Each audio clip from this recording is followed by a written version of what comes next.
Om Sadashiva Samarambam Shankaracharya Madhyamam Asmadacharya Paryantam Vande Guru Paramparam Ishvaro Guratmeti Murtibeda Vibhagne Vyomavad Vyapta Dehaya Dakshinamurtaye Namaha Sarva Vedanta Siddhanta Gocharanta Magocharam Govindam Paramanandam Satguru Pranatosh Maha Om Shanti Shanti Shanti. Então, boa noite a todos, todas, ou todas e todos. Boa noite a nós. Fica mais fácil, né? Então, a gente terminou o encontro passado com o Swami fazendo analogia com aquele docinho, né? O Kusakatai Mavu.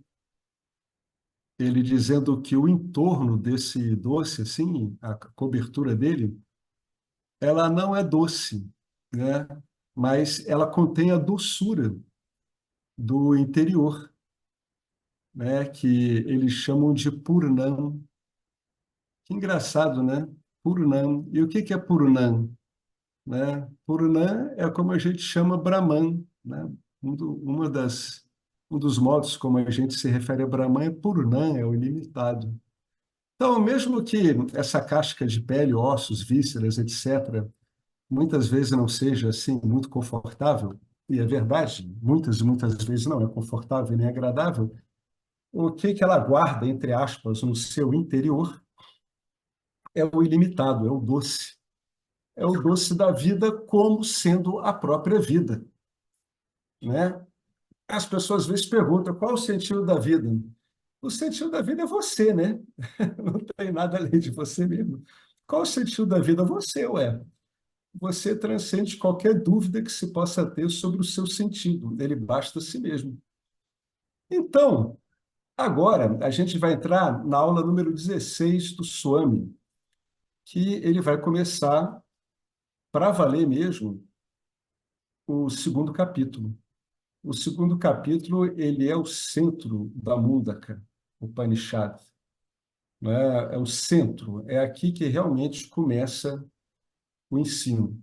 Segundo capítulo, primeira sessão, versos 1 a 3. Só recapitulando, a Mundaka é composta de 3 capítulos, cada um com 2 sessões. Então, agora a gente acabou de entrar no segundo capítulo. E começa com esse mantra 211, né? Que eu acho que ele já tinha sido referido anteriormente. Ele sempre volta um pouquinho, né? Deixa eu ver aqui. Ou não. É, é. Ele deu uma palhinha nesse mantra aqui do segundo capítulo, e agora ele vai entrar nesse segundo capítulo propriamente dito, né? Então, ele vai falar de novo do mantra 211, né? O primeiro mantra dessa sessão do segundo capítulo, o primeiro mantra do segundo capítulo, que é assim, ó. Tadetat Satyam. Isso quer dizer o seguinte, tal é a verdade, né? Essa é a verdade. Assim como do fogo ardente saem milhares de centelhas similares ao próprio fogo, os vários seres nascem do imperecível, ó adorável ouvinte, ó adorável discípulo, e também a ele retornam. Então, os milhares, né, os vários seres vêm do imperecível, do Aksharam, que é como ele se refere no começo da Mundaka, se refere a Brahman, sim, imperecível, e também vão retornar a ele, né? Então, ele vai comentar sobre 2 modos de olhar esse ensino, né? Como é que eu olho Deus? Eu tenho 2 modos de ver, né? Eu tenho uma definição relacional, uma definição de Deus por si mesmo. Essa definição relacional é a que ele vai tocar aqui. As pessoas, às vezes, elas têm essas perguntas, né? Mas como é que se estabelece uma relação com Deus? Ora, você está o tempo todo em relação com Deus, né? E como é que eu falaria de Deus propriamente dito se eu tenho que recorrer a essa ideia relacional, né? Eu estou falando de Deus em relação a mim. Ou seja, eu estou me vendo, pelo menos por enquanto, né, como algo não igual a Deus. É por isso que eu estou recebendo o ensino, né? Então, ele vai comentar disso com esse nome aqui, ó. Tatashtaha Swarupa Lakshanani. Lakshanani.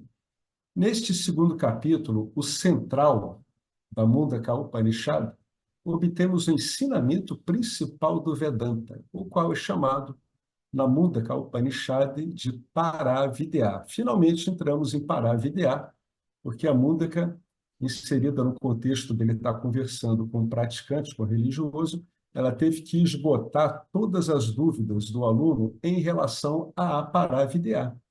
Ele estava conversando com o Karma Yogi, devidamente qualificado. Então, ele teve que falar do universo no qual esse Karma Yogi estava trabalhando até então, até encontrar com ele, né? Então, agora, a gente vai deixar o Aparavidya, que é o conhecimento inferior, para lá, e agora entramos no assunto propriamente comentado, a própria razão de ser das Upanishads.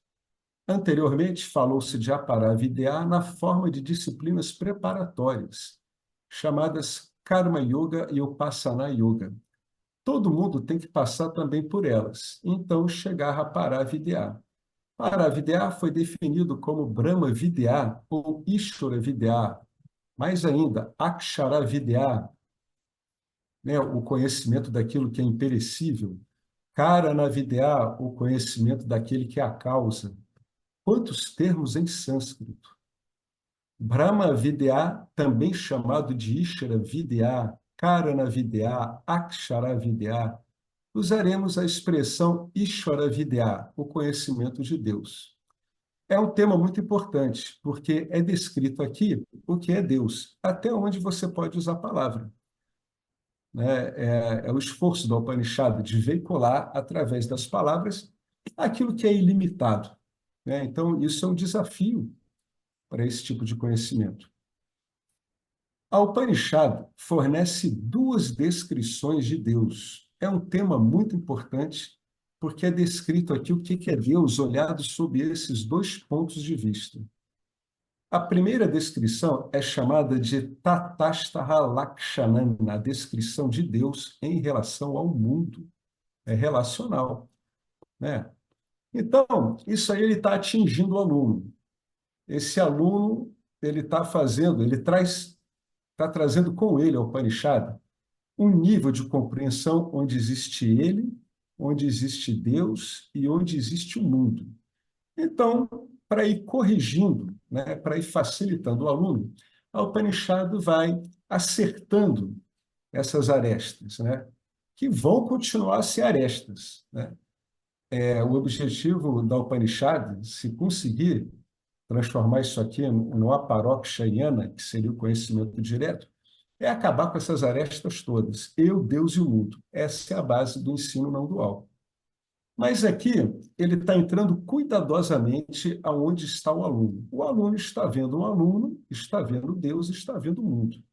Então, ele vai tratar dessa relação, né, de Deus, Deus relacional, para ajudar a arrumar a mentalidade do aluno, a mente do aluno, o mindset do aluno, de modo que ele fique com uma mente mais conduciva à revelação de quem ele é, né, a essa compreensão direta do que ele é. Então, a Upanishad fornece duas descrições de Deus. A primeira é essa, que dá título a esse parágrafo. A descrição de Deus em relação ao mundo. O aluno diz, e Deus? E o mundo? Aí ele vai, olha, eu vou te dar aqui um modelinho para você pensar Deus e o mundo. Então, ele vai ser um modelinho relacional, tá? Esta definição relacional é chamada de Tatastha Lakshanan. Tendo dado Tatastha Lakshanan no primeiro mantra, a Swarupa Lakshana de Deus é dada no segundo mantra. O que é Swarupa Lakshanan? É a natureza de Deus por si mesmo, não em relação ao mundo. A definição relacional e a definição natural, ou baseada na natureza, né? Tatastha Swarupa Lakshanani. Então, são duas descrições, ó, Lakshanani, uma baseada no aspecto relacional, né, e a outra na definição natural. O objetivo do ensino é que o aluno, cada vez ele foque mais, como ele está usando palavras, é um ensinamento passado por palavras, é que o aluno cada vez se detenha mais em sua lupa Lakshanani. Na verdade, a primeira definição, que é relacional de Deus, é mais para preparar a mente do aluno para ele poder absorver adequadamente essa segunda definição, que é a natural de Deus, né? Então, vamos ver aqui a definição relacional. Ela foi dada no primeiro mantra, esse que a gente viu, esse aqui. Ele mostrando que Deus é a origem de tudo e também é o término de tudo. Dele tudo sai e a ele tudo retorna. Essa é a relação, né? E ele gera o quê? Ele gera similares a ele. Evidentemente, depois vai se ver que são iguais, mas aqui, por enquanto, o mantra fala de similar, parecido. Bom, vamos lá. Essa definição relacional foi dada no primeiro mantra e que também é muito importante, a qual concluímos na última aula. E eu gostaria de resumir essa definição, né? Esse modo de falar de Deus. Como é que eu vou abordar Deus relacionalmente? Então, como é que eu vou resumir esse Lakshana? De acordo com isso, Deus é a causa do universo. E o mundo inteiro, incluindo o tempo e espaço, é um produto, né? Tempo, espaço e tudo que vem junto com ele, vem tudo junto. É tudo o mesmo pacote. E se Deus é a causa e o mundo é um produto, disso podemos derivar quatro características de Deus como Karanam, as quatro características de Deus como a causa a qual está se referindo ali o primeiro mantra, aquele fogo ardente de onde saem fagulhas, né? Que características são essas em relação ao mundo? Por que em relação ao mundo? Porque o mundo está sendo visto como um produto de Deus, um Karyam. Então, agora temos que recordar o que falei sobre isso no primeiro capítulo. É bem do Swami Paramartananda, ele sempre volta. É bom ficar voltando. Não que você vai encontrar nada novo aqui, mas você vai encontrar um outro modo de organizar o seu raciocínio no dia a dia, né? Se a coisa ainda não está clara para você, de que só há Deus, como diria Swami Dayananda, então esses recursos aqui, semiológicos, né, de significados, vão ser muito úteis para a gente no dia a dia, né? Quatro características de Karanam e Karyan, da causa e do efeito. Aí ele vai usar o famoso exemplo do ouro e dos ornamentos. Tomando o exemplo do ouro e dos ornamentos, dissemos que o ouro tem quatro características que devemos estender. Vamos fazer uma analogia. É para ajudar a nos situarmos em relação a essa relação, a relação de uma causa com o seu efeito, tá? E quais são essas características? Vamos lembrar elas, né? A primeira característica é que o ouro é único. Em relação ao ornamento, o ouro é único, não existe outro ouro. O ornamento é feito de ouro. Em relação ao ornamento, o que que tem de específico do ouro? Ele é único. E em sânscrito é ekam, é único. Número 2, segunda característica, o ouro é sara. Sara significa o conteúdo por trás de todos os ornamentos. Você pega um ornamento, você já começa a olhar ele de duas formas. Você está olhando o que que é único nele, existem vários ornamentos. Você está comparando eles e vendo o que que é único neles. O que que tem por trás deles? Né? Do que se trata isso? E o ouro é Nityaha. O ouro existe antes da criação dos ornamentos, ele continua a existir durante a existência dos ornamentos e também vai continuar após você derreter esses ornamentos. O que que isso quer dizer? No passado, presente e futuro, o ouro existe. Tá? Essa é a ideia de Nitya, falando aqui, Nityaha está no nominativo, mas o que que importa é que isso aqui quer dizer que ele é permanente. Então, independe do tempo, antes, durante ou depois. Depois eu vou voltar para esses três aqui, que o apontar direto ele tem um jeito bem curioso de falar disso aqui, né? Fica faltando sempre alguma coisinha, como é a do apontar direto. Mas é uma característica interessante que você pode anotar em você mesmo. Finalmente, em quarto lugar, e o que é mais importante, o ouro existe antes da criação dos ornamentos. E também ele vai continuar após você derreter esses ornamentos. Portanto, o que isso aqui quer dizer, né? Ele existe antes e existe depois. Quer dizer que ele não depende dos ornamentos.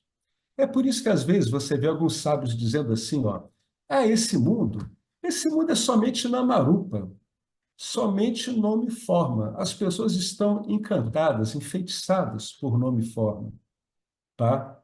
Porque não tem realidade em si. É a mesma coisa. A existência do ouro não depende do ornamento, né? Não, a existência do ouro não é em relação aos ornamentos um namarupa, não é um nome, uma forma. Ele é a base. O que está colocado, transformado como forma e nome, é o ouro como ornamento, né? Então ele tem uma existência independente, ao passo que o ornamento não tem como existir do ouro, né? Não tem uma existência independente do ouro. Logo, o ouro, nesse aspecto, é chamado de Satyam. Satyam é a verdade em sânscrito. Ele é a verdade que existe por isso. Por que ele é a verdade? Porque a existência dele não depende de nada, né? Aí tem aquela ideia, né? Por que o mundo é irreal? Não é que ele seja irreal, que ele não seja experienciável, que você não esteja experienciando nada. Não. O que está querendo se dizer aqui é que o mundo não tem uma existência independente de Deus, né? O mundo, então, não é verdadeiro. Ele existe, mas não é verdadeiro. Aí, às vezes, você vê termos. É, ele é não existente, né? Esse jogo de palavras que o Vedanta vai usando em vários textos. Os ornamentos, né? Eles não são assim. Eles não têm uma existência independente.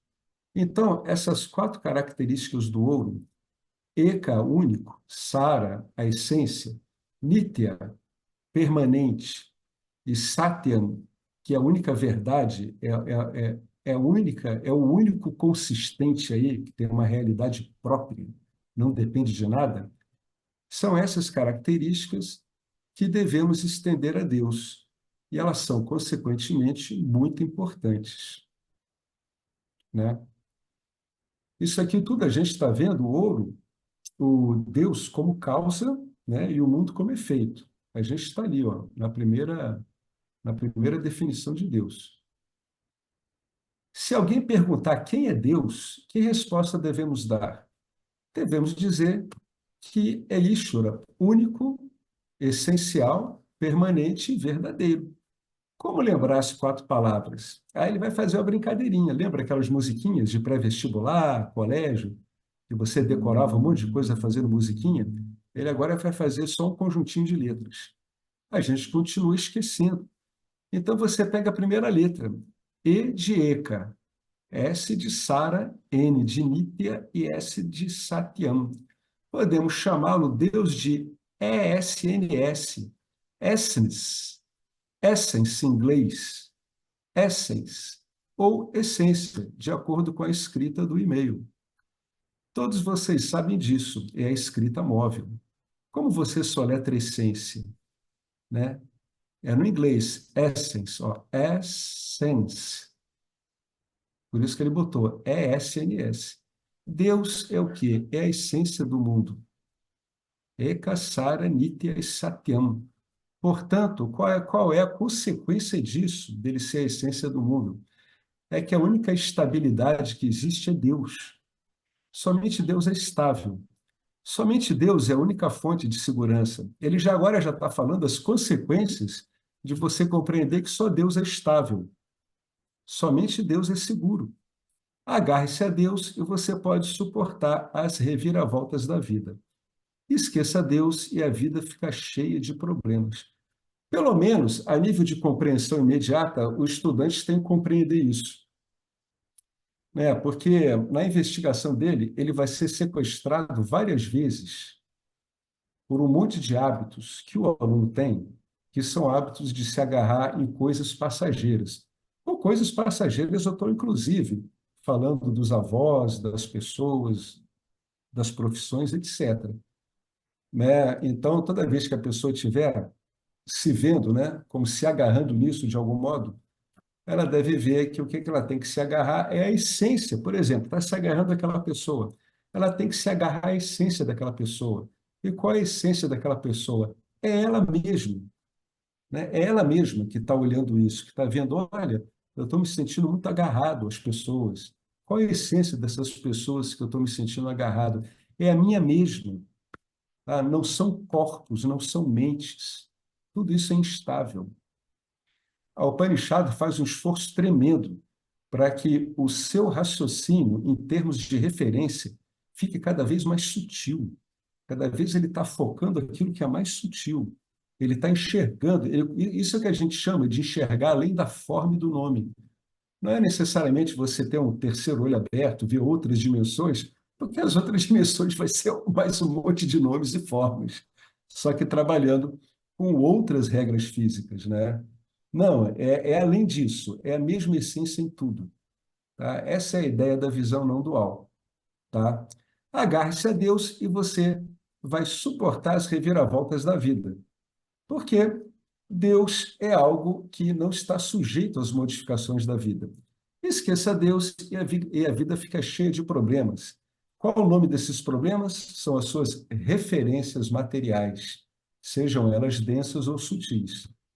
Toda vez que uma pessoa está agarrada a algo denso ou sutil, ela está com um problema ou manifesto ou em potencial. O que eu estou querendo dizer? Uma pessoa profundamente agarrada à família. Uma hora ela vai ter que se despedir da família, ou ela vai ver familiares se despedindo. Ela pode ter uma relação plena, bonita e de profunda amorosidade com a família, sem ficar dependente da família. Aliás, a verdadeira relação amorosa só surge quando não há dependência, né? Então, agora vem um exemplo que ele vai tirar dos contadores de história, que eles usam muito esse exemplo que ele vai falar. Esses Pauranikas, o que é o Pauranika? São os contadores de história na antiga Índia. Quem quiser pode consultar aqui esse hiperlink aqui embaixo, tá? Os Pauranikas, eles dão um exemplo. Antigamente, nos tempos idos ali, né, tínhamos o triturador de pedra. Isso tinha no interior do Brasil também. Uma pedra redonda de granito embaixo, né, tendo essa pedra, ela ficava embaixo, com uma estaca fixa no meio. E uma pedra acima. Então, eram duas pedras, uma em cima, outra embaixo, a de baixo servindo como base, e você com uma estaca juntando as duas. Essa pedra de cima, ela podia girar em torno da estaca sobre a pedra na base, que fazia o papel de base. E aí você bota vários grãos no meio das pedras e vai girando isso, né? Vai girando a pedra de cima. Então você vai adicionando grãos e vai triturando, né? Aí ele faz um comentário, né? Agora tudo isso se foi, restaram alguns apenas exposições. Anteriormente, tínhamos que fazer isso. Quando crianças, também ajudávamos algumas vezes. Então, após o processo de moagem, a maioria dos grãos estava triturada e tinha virado pó, uma farinha. Mas quando você levanta a pedra superior, alguns grãos tinham escapado. Que grãos eram esses? Aqueles que haviam se rendido aos pés da estaca central. Essa é a analogia que ele vai fazer. Junto à estaca central, onde a pedra de cima não conseguiu girar de modo a atritar o suficiente, você vai ver vários grãozinhos ainda inteiros, né? E essa estaca não está sujeita ao movimento. Então, na base ali, em torno da estaca central, onde o mundo gira, olha quanta analogia tem isso com Sansara, né? A pedra de cima girando em cima de um eixo fixo que está apoiado numa base fixa. Essa estaca, ela não está sujeita ao movimento, ela está presa à base fixa. Ela é o suporte da pedra que está girando, ela é o suporte do mundo. Da mesma forma, né? Vamos ver aqui. Essa estaca é firme e só existe ela de constante e estável. Os grãos que ficavam em torno dela, bem ali pertinho, não eram alcançados por aquela pedra, né? Pelo interior que estava lá em contato. Da mesma forma, lembre-se, a vida é um processo de moagem, assim é o samsara. E se você tiver que escapar de ser reduzido a pó, renda-se ao eixo central, aquele em torno do qual tudo isso gira, aquele que empresta existência, né, a essa pedra que está girando. O que que gira é o mundo, né? Deus não gira, Deus não está referenciado em nada para se mover, para girar, nem para nada, né? Renda-se ao eixo central. E o que que é esse eixo? Essence, é a essência, Bhagavan, né? Essa é a analogia. Você fica lá colado com Deus e você vai ficar longe dessa moagem, né? O que que você tem de material, né? Realmente vai ser moído, mas a sua identidade não. Você não vai ficar perdido depois tentando descobrir o que que aconteceu com a sua identidade, sem nem entender o que que ocorreu, né? Então é sempre assim, voltes para Deus. Ah, qual é o meu entendimento por Deus? Não tem importância. Você vem aqui para o Upanishad, e a Upanishad vai calibrando o seu entendimento de Deus com o entendimento que é proposto pela Escritura. A Escritura ela tem largo uso nisso, né? É usada há milhares de anos para ir corrigindo esses modos da pessoa se referenciar, né? O que que diz aqui o Bhagavad Gita, nono capítulo, verso 22? Veja bem, ó. Há aqueles que sempre pensam em mim e permanecem em total devoção, estão centrados em mim. A eles, cujas mentes estão sempre absorvidas em mim, eu garanto o que lhes falta e preservo o que já possuem. Então, eu cuido deles. Quando o foco está bom o suficiente, Krishna está dizendo que aí ele consegue cuidar. Porque quando o foco não é bom o suficiente, as pessoas saem metendo os pés pelas mãos e acabam criando dependência em cima daquelas coisas que são impermanentes, que não têm realidade própria. Não é que Deus não possa fazer isso com todo mundo. Claro que ele pode fazer, né? Mas as nossas agitações podem dificultar muito o trabalho de Deus, né? De garantir a nossa vida, né? Dando a nós o que que nós precisamos. Tem vários livros que dizem, né? Que a vida lhe dá o que lhe cabe, o que está certo.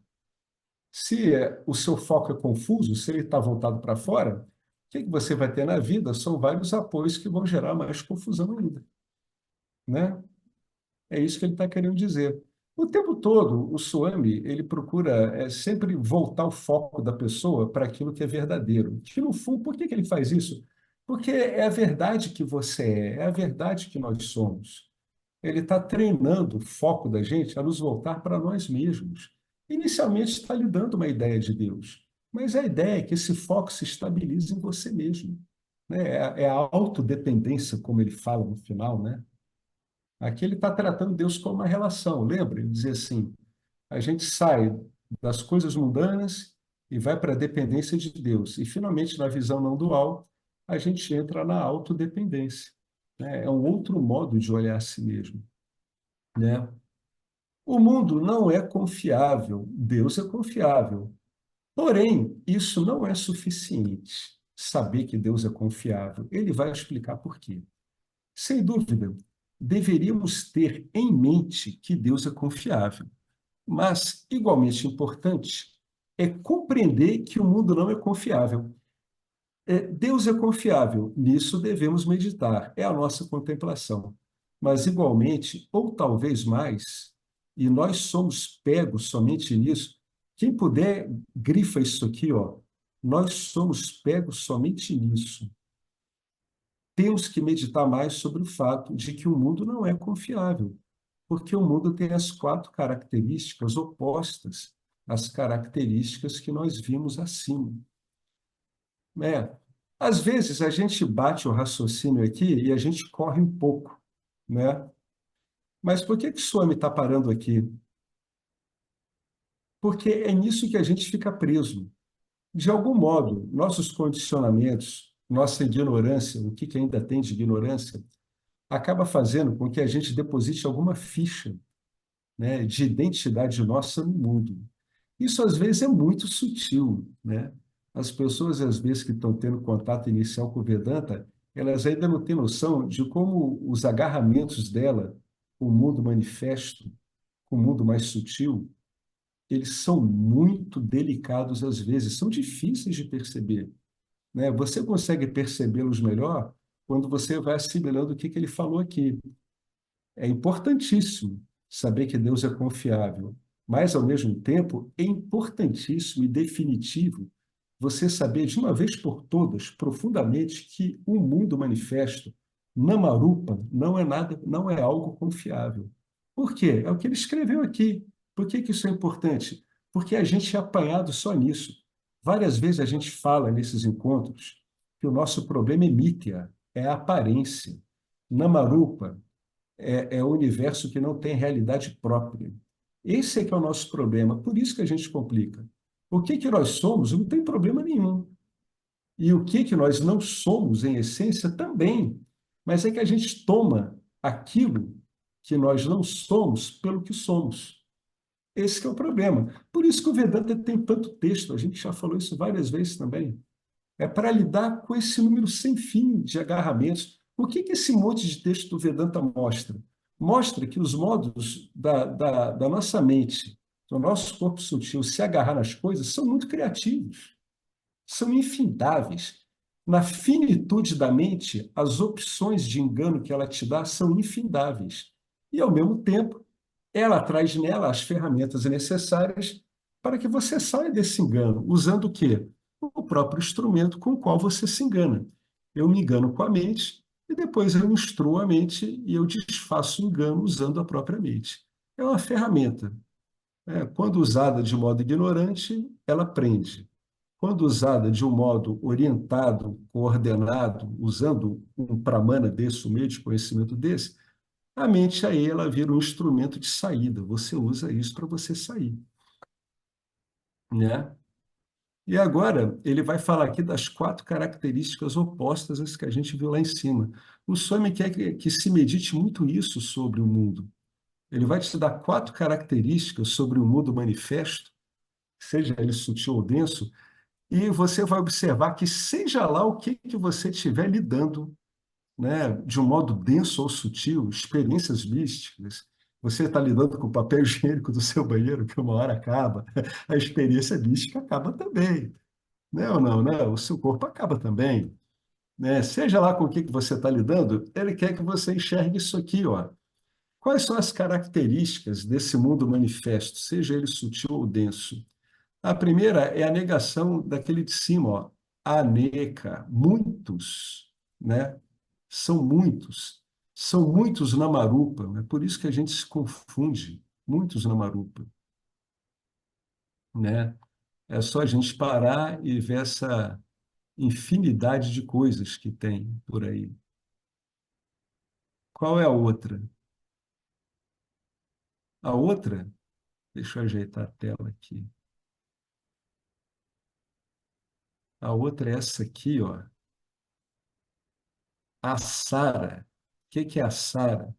No fundo, esses Namarupa não possuem nenhum conteúdo, né? Se você dá o tempo devido a qualquer Namarupa, o que que ele faz? Ele perde aquela forma e aquele nome. Qualquer um. Do Sol, da galáxia, até uma bactéria, um grão de areia, um pássaro, uma ideia, uma crença. Olha só, né? Como é que a coisa é, como é que ela vai indo. Uma experiência mística, uma experiência marcante, amorosa da sua vida, né? Tudo isso vai sumindo. Não por quê? Porque é da natureza do manifesto, é que ele não tem conteúdo próprio mesmo. É assim. Por isso que é desse jeito, porque foi feito assim.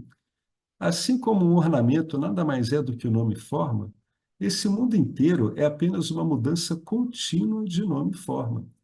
Entre hoje e amanhã, o seu corpo passará por tantas mudanças. Sentimos que é a mesma pessoa que está aí, domingo após domingo.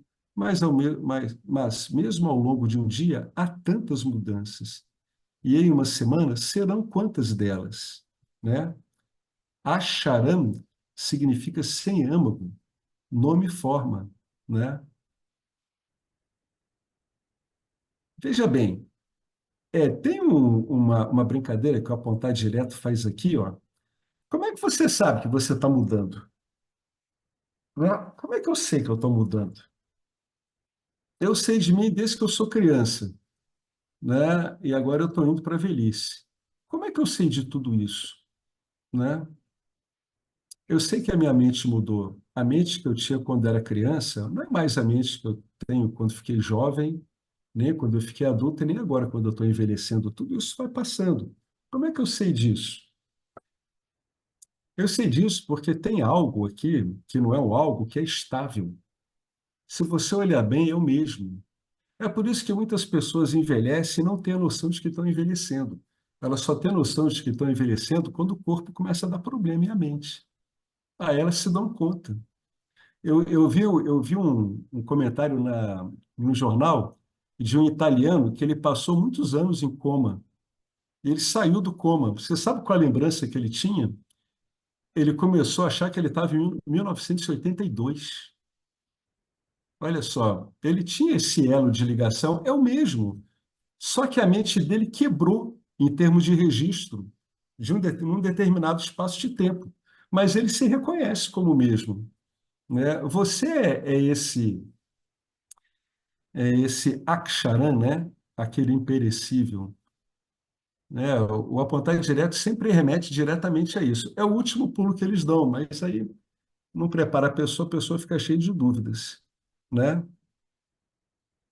Então, a Saran é aquilo que não é Sara, significa ser âmago, é meramente nome e forma. Então, sempre que você estiver olhando o nome e forma, não tem âmago, não tem substância própria. Então, a Neca, o que é a Neca? A Neca, a Sara, até agora, né? São múltiplos e não tem âmago. A terceira é a Nityan, impermanente, é um ensinamento budista, né? Esse mundo todo é Anicca, como a gente ouve assim, os budistas falando aqui. O mundo todo é Anicca. O que ele está querendo dizer? Que é impermanente, tudo acaba. A única permanência dentro do impermanente é que é sempre impermanente, o tempo todo. Você está permanentemente olhando para o impermanente. Por isso que veio para o Vedanta. Tudo aquilo a que nos agarramos irá escapar, bem embaixo do nosso nariz, qualquer coisa, né?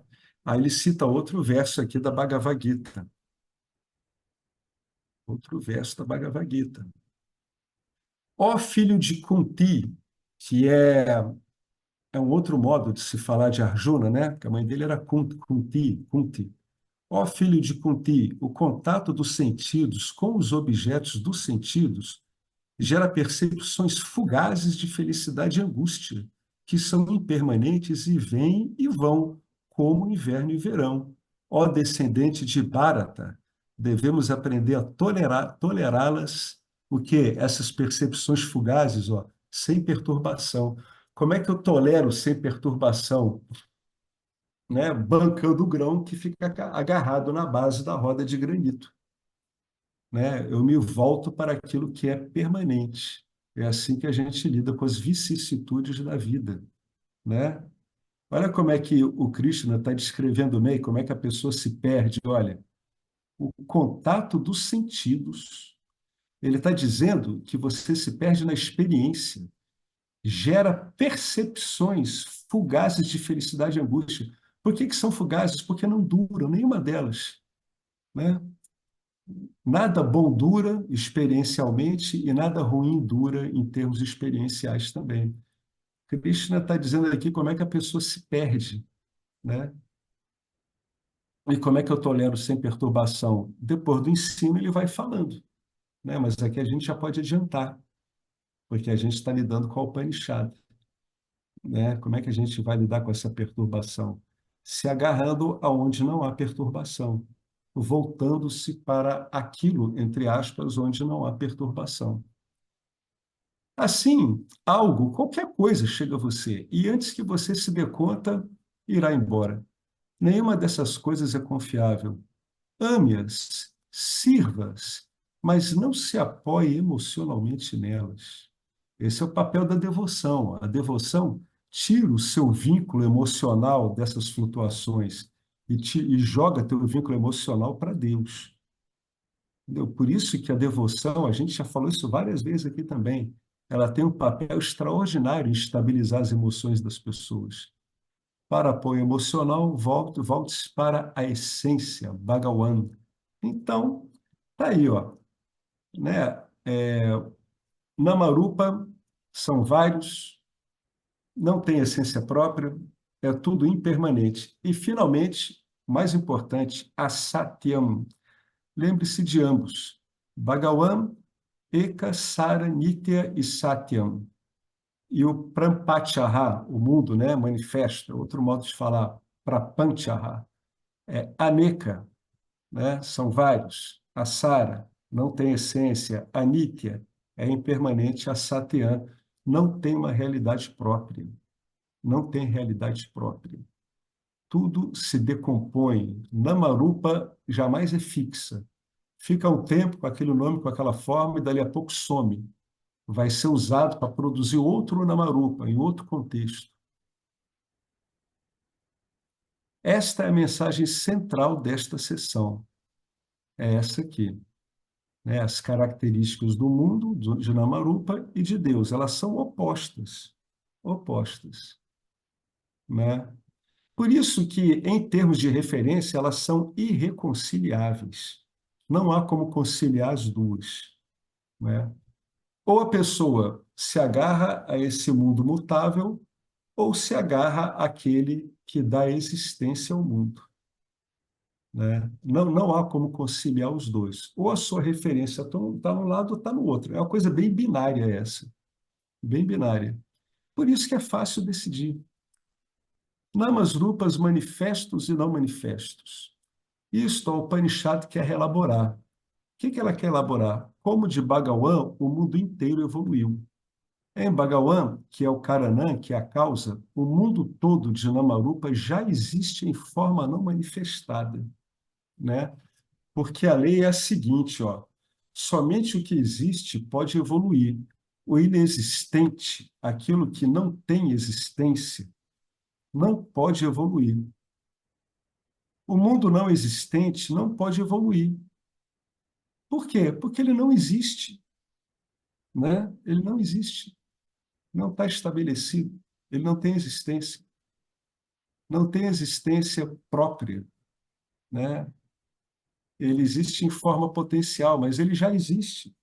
Como o quê? Como própria causa, como a própria causa, né? Ele está ali no corpo causal, ali já são as sementes, né? Quando ocorre o pralaya, tudo isso se recolhe ao corpo causal macrocósmico, e o corpo causal macrocósmico recolhe-se a Brahman.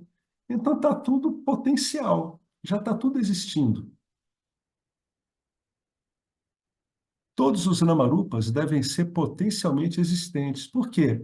Para que possam vir a adquirir as suas formas e nomes.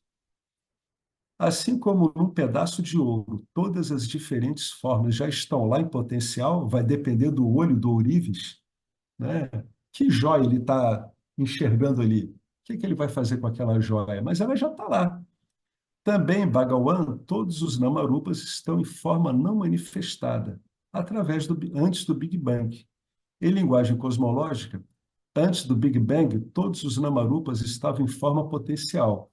E isso é tecnicamente chamado de Maya. Ó. Olha só a definição técnica de Maya, né? É uma existência em forma potencial de todos os Namarupas.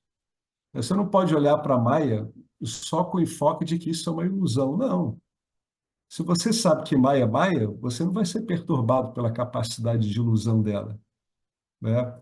E graças a Maya que surge esse mundo desconcertante e impressionante no qual a gente vive, né? Então a gente pode olhar a Maya como essa ferramenta fundamental através da qual a manifestação, né, ela eclode, ela aparece, né? É o poder misterioso inerente a Brahman, inerente ao ser.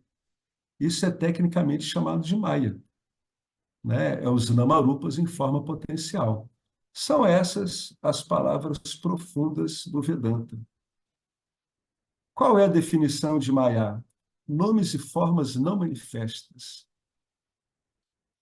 Ó, aí ele botou aqui um termo que eu não sei traduzir isso aqui, pelo menos ainda não, né? O que importa é o seguinte, ó, Bhagawan e Maya. Maya, inclusive, já estava em Bhagawan, e de uma transformação, tantos os Chetanas Jivas, os Jivas sencientes, Chetana, quanto a Chetana Prapancha, que é a manifestação insenciente, pedras, rochas, águas, evoluíram. O exemplo que foi dado é o de milhares de faíscas surgindo de uma enorme conflagração. Todos os divas são centelhas de Deus. Divas cintilantes, espero, já que quando alguém nos encara, fico em dúvida. As pessoas ficam ouvindo, né? A aula e parece que não estão entendendo nada ali pelo Swami. Mas essa é a descrição da Upanishad.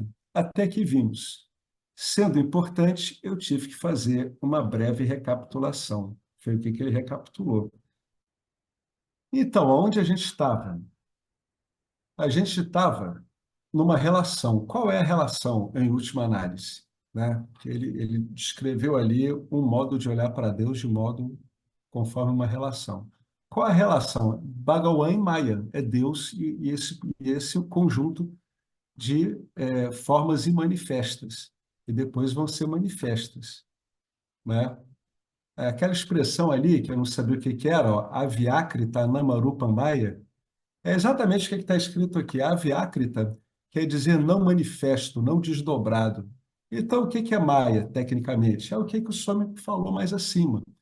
É nome e formas não desdobrados, não manifestados. E isso te deixa, então, com essa dupla aqui, ó, Bhagawan e Maya. Né? Essa é a definição de Bhagawan em relação à essência do mundo, que é Namarupa. Isso é o que ele está tratando ali. Então, toda vez que você olhar o mundo, Namarupa, você vai ver isso como o quê? Como um efeito de um poder inerente ao ser, né? Essa é a relação de causa e efeito, tá? Agora, ele vai para aquele outro ponto que ele deixou um pouco mais acima, né? Quer dizer, anteriormente, acima no texto. E aí? Isso aqui é a parte relacional. Eu estou definindo Deus em termos de relação, estou definindo Deus em termos de mundo. Ele é a causa, o mundo é o efeito, e esse efeito ele já está sob forma potencial, né? É o que a gente chama de Maya. Agora a gente vai definir qual é a natureza original de Deus, é o que se chama de Swarupa, natureza. Agora vem a parte ainda mais difícil, um dos importantes mantras da Mundaka. Nós já tínhamos visto um Swarupa Lakshana antes, né? Uma definição de natureza antes. Vou lembrar para você. Ele está querendo dizer que já se falou disso antes na Mundaka. Quando é que foi? Foi no primeiro capítulo, primeira sessão, verso 6. Que verso é esse? Olha só, ele vai lembrar para a gente. Primeiro capítulo, primeira sessão, mantra 6. A gente está vendo aqui uma referência ao que seria a forma de Deus. Ó. Aquele que não pode ser visto, nem apreendido, que não tem origem, que não tem forma, não tem olhos e ouvidos, que não tem mãos nem pés, eterno, multiforme, todo pervasivo, mais sutil que o sutil, que é imperecível. Aqui é a primeira vez que usou aquela palavra, Aksharam, o imperecível. É como a Mundaka começa falando de Deus, Aksharam, o imperecível. O útero de todos os seres. Esse os sábios veem claramente em todo lugar. Ele falou para o Shaunaka o que acontece quando o conhecimento ele fica direto. Os sábios veem claramente em todo lugar. Com que olho? Com o olho místico? Não, com o olho do conhecimento revelado pelas Escrituras. e transformado através do Nididhyasana em a sua identidade, a Parokshayana, o conhecimento direto, né? Essa é uma descrição da natureza original de Deus. Repara que ele botou entre aspas, né? Um mantra muito importante. Agora estamos entrando no mantra número 2 desse capítulo, dessa sessão, que é outra definição muito importante de Deus. Se vocês olharem bem, a definição desse mantra número 1, ela mostra que Deus está fora da sua capacidade de compreensão como algo, porque não é um algo. Quando ele diz que é todo pervasivo, ele está dizendo que não é uma coisa, não tem origem, não tem forma, não é um objeto, não é algo que você possa se referir como uma coisa. O meu Deus, o Deus deles. Não, isso para a visão não dual não faz sentido algum isso. Algum, né? E agora a gente vai para outra definição de Deus, da natureza de Deus, Swarupa Lakshanam. A definição de Deus como ele é em si. O que é como ele é em si? É aquele cuja existência não depende de absolutamente coisa alguma. O auto-refulgente Purusha, que é outro nome que se usa para Deus, não tem forma. Existe dentro e fora e é não nascido. É sem prana e sem mente. É puro. É além do não manifesto. É além de Maya. Por isso que o Vedanta ele tem uma regressão, né, entre Mithya e Satya. Mithya faz parte de Nitya Maya. As pessoas às vezes não entendem isso, mas no nome forma a gente viu. Por que que Maya faz parte de Mithya? Por que que Krishna fala isso no Bhagavad Gita?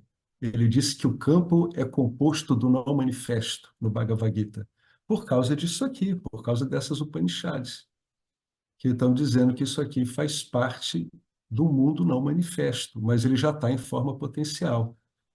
Deus, o Purusha, né, Brahman, ele está além disso, ele está além desse não manifesto. Quando ele, nesse verso aqui, ele tira toda a referência espaço-temporal de forma da pessoa.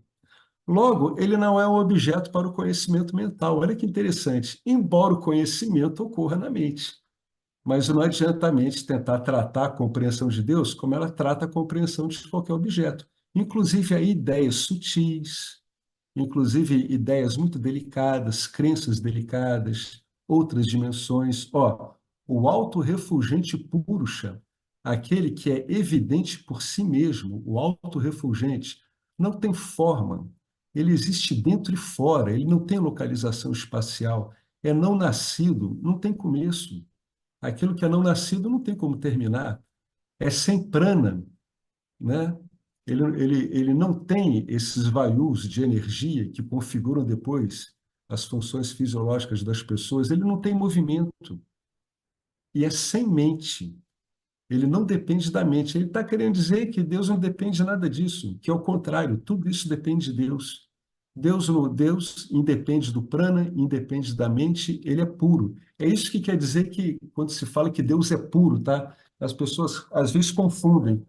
Diz assim: ah, Deus é a pureza total. Aí o indivíduo pensa logo no conceito moral. A gente vê isso em muitas religiões, doutrinas. Não, não tem nada a ver. Pro conhecimento védico não tem nada a ver isso. Né? Deus é muito além do bem e do mal. O bem e o mal ocorrem em Deus. Né? Eles são possibilidades em Deus. Quando se fala que é puro, está querendo dizer que Deus é imaculado, ele não depende de absolutamente coisa alguma. E mais ainda, nada é capaz de alterar Deus. Essa que é a base da pureza. Nada modifica Deus, nada impacta ele, nada modifica ele, né? Aquilo é ilimitado, isso é ilimitado. Tirando o ilimitado do ilimitado, o ilimitado permanece. Adicionando a ilimitação à ilimitação, a ilimitação permanece. Aquele mantra do Om Purnamada, ele quer dizer justamente isso. É a pureza total, totalmente ilimitada. Os quatro swarupas de Deus. Quando falamos sobre a natureza original, de Deus, geralmente a Upanishad dá 4 swarupas, dos quais um deles vamos focar aqui. Os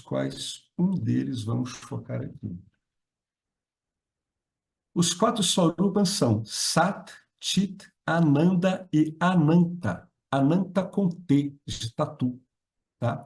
Sat é existência pura. Chit, consciência pura. Ananda, felicidade pura. E Ananta, infinito ou sem limites. Claro que a ilimitação é mais uma definição negativa, né? É mais uma definição negativa, é uma ausência de limitação. Por que que a gente entende como ausência de limitação? Por causa do default que estamos usando, que é a identificação com o corpo e a mente. E a gente vê claramente que o nosso corpo e mente são limitados. Então a gente faz por negação, é ilimitado. Aí você diz assim, mas o que que é isso? Bom, é algo que eu não conheço até então, né? Porque a visão que eu tenho de mim e dos outros são limitações, tá? Por isso que ele está dizendo que ilimitação é mais uma definição negativa. A gente não consegue definir ilimitação por si mesma, né? Como é que você vai definir algo ilimitado? É algo sobre o qual não dá para se falar nada, né? Aí a gente faz uma definição negativa. O Vedanta faz muito isso. O Veda faz muito isso. A ausência de limitação. Não é uma afirmação positiva, mas sim a ausência de limitação. Satitananda Ananta ou Satit Anantananda é Swarupa Lakshanam. Essa que é a essa que é a natureza de Deus. Desses, vamos nos deter em um, qual? Que a consciência é a natureza de Deus. Isso é uma outra analogia que você pode fazer com você, né? Você está sempre aí e está ciente das modificações que estão ocorrendo com você. A natureza da sua consciência, que está aí, né, é, acionando a mente, iluminando a mente, vamos dizer assim, é a mesma de Brahman, é a mesma, só tem essa consciência. Só existe uma consciência única, né? É um dos aspectos. Como é que ele usou aqui o termo? Deixa eu ver. Ele fala aqui de naturezas, né? As naturezas de Deus. Vamos falar sobre a natureza original e tem esses 4 swarupas. Então, o Swami Paramarthananda ele está definindo por comodidade isso como naturezas. Tá? São 4 naturezas de Deus. Essa natureza consciente sua é a mesma de Deus. Esse que é a grande pérola, a grande dádiva, o grande tesouro que o Advaita Vedanta deixa para a civilização, né? Consciência única, né? É exatamente essa que está em você, que está em mim, que está em tudo. É a mesma de Deus, só tem isso, não tem mais nada além disso. Vamos nos deter em um, qual? A consciência, a natureza de Deus. Vamos ver, são 9:18. 9:18. Eu vou ler mais esse parágrafo, porque a gente vai ver as características da consciência, e é interessante você pensar isso aqui, as 5 características, aplicando inclusive em você mesmo, né? No seu dia a dia, você vai conseguir enxergar essas 5 características de você em relação a você mesmo, de você em relação aos seus upadis, a esses atributos aí, mente, corpo, pensamento, tudo. Então, vamos lá. Chaitanya, vimos a consciência no próprio Tattva-bodha. Quando dizemos o corpo está consciente, ou quando dizemos ele tornou-se inconsciente, sabemos o que é isso, né? Todo mundo sabe. Ele não está consciente do entorno ou de si mesmo. Quando se diz ele está consciente, a pessoa está consciente de si própria, bem como do que a rodeia, né? Nós compreendemos o que é um corpo consciente, né? Está uma pessoa lá ligada, sabendo o que está à volta do corpo. Mas, em geral, tomamos a consciência como um atributo do corpo. Em Vedanta, temos uma explicação totalmente diferente da consciência, né? Por que que ele fala isso? Porque esse é a visão geral, né, da ciência, de que a consciência ela é um produto do cérebro. Então, primeiro você teve que ter uma manifestação física para daí ela engendrar de um jeito que nenhum neurofisiologista consegue explicar, ela engendra consciência. Esse é o grande mistério, né? Não se consegue fazer esse link aí e, na verdade, não vai se conseguir fazer nunca, né? Então, a explicação do Vedanta é totalmente diferente da consciência, né? A consciência pré-existe, ela é independente de qualquer forma e nome, né? Você deve lembrar as suas cinco características. Estou falando de quatro swarupas e cinco características. Então, quais são as naturezas de Deus? Ó, Sat, existência, Chit, consciência, Ananda, felicidade ou bem-aventurança, e Ananta, ilimitação. Essas são as naturezas de Deus, né? Agora ele vai falar das cinco características. Como faremos? Se você vier para o Upanishad, ou seja, se você vier estudar Vedanta, vai ter que usar muito o seu cérebro. Aqui você tem que usar muito sua capacidade discriminativa. Vai ser bom se você se lembrar também. Quais são as cinco características? Aqui eu vou parar e eu vou deixar para o encontro seguinte, tá? Vou deixar aqui. Quais são as cinco características? Vale a pena, né, nesse intervalo entre esse encontro e o seguinte, a gente refletir bastante sobre essas quatro naturezas, né, ou quatro swarupas de Deus. Vale a pena, né? Vamos ver como é que essas cinco características vão trançar com essas naturezas, né? Ou seja, em termos assim de método, né? Que o Vedanta ele é um meio de conhecimento, então ele tem um método. O que que ele está fazendo? Ele está mudando o modo como você está enxergando Deus, né? Porque as pessoas têm modos de enxergar Deus, onde Deus é visto como algo distante, algo que cria e está longe da criação. Aqui a gente já comentou várias vezes, né? Muitas pessoas de religiões bem duais, né? Quando elas falam de Deus, elas olham para cima, né? Como se a profundeza abissal dos oceanos não tivesse totalmente pervadida por Deus também, né? Então, todo o trabalho da Mundaka aqui é reformatar o modo como você está vendo Deus. Toda hora, eu paro muito no modo como o Vedanta usa, porque isso aqui é um método, isso aqui ele é completo em si, ele é para ser aplicado, não é para ficar debatendo o método. Você vai tirar dúvidas de aplicação do método, né? Mas por isso que eu insisto muito, a pessoa que estuda Vedanta, ela tem que saber o que é que ela está fazendo, ela tem que saber que ela está com pramana, ela está com meio de conhecimento, ele tem um método, né? E a ideia desse método é transformar o seu conhecimento indireto de Deus em você saber que só tem Deus, inclusive em você. O que você está chamando de você agora, né? Isso é saber usar o método. Isso aqui é uma ferramenta.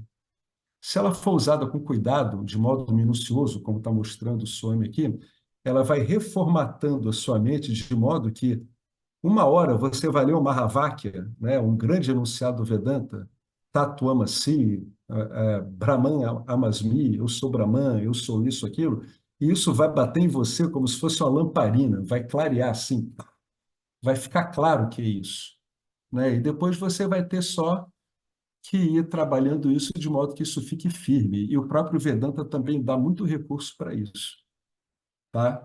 Então a gente vai parar por aqui.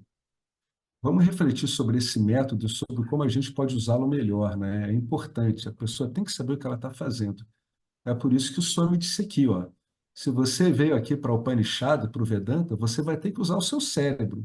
Você vai ter que usar o seu cérebro de verdade, talvez pela primeira vez na vida. Vai ter que desafiar com ele todos os conceitos que você ergueu, usando o quê? O raciocínio e experiência, o raciocínio guiado pelas escrituras. É assim que trabalha o Vedanta. O Vedanta. Tá joia? Beleza, gente. A gente fica por aqui. Alguém quer comentar alguma coisa? Ou vocês estão atentos demais para pensar alguma coisa, alguma réplica? Quando a pessoa está atenta demais, ela não pensa em muita coisa, não. Ela só está atenta. Tá? Aquela massa informe de recepção, só está assim, a pessoa está indefinida, só está registrando. Vocês querem falar alguma coisa? Estão com alguma dúvida? Se alguém tiver alguma dúvida, alguma consideração, aí, quando a gente tiver o próximo encontro, aí a primeira coisa que a gente vai tratar é isso, tá? Mas aí me lembrem disso, tá joia? Então, vamos embora? Terminar, né? Isso é ilimitação, aquilo é ilimitação. Tirando a ilimitação da ilimitação, a ilimitação permanece, né? Adicionando ilimitação na ilimitação, a ilimitação permanece, né? Essa é a visão não dual final, ananta, né? Ananta, Brahman, ananta. É isso.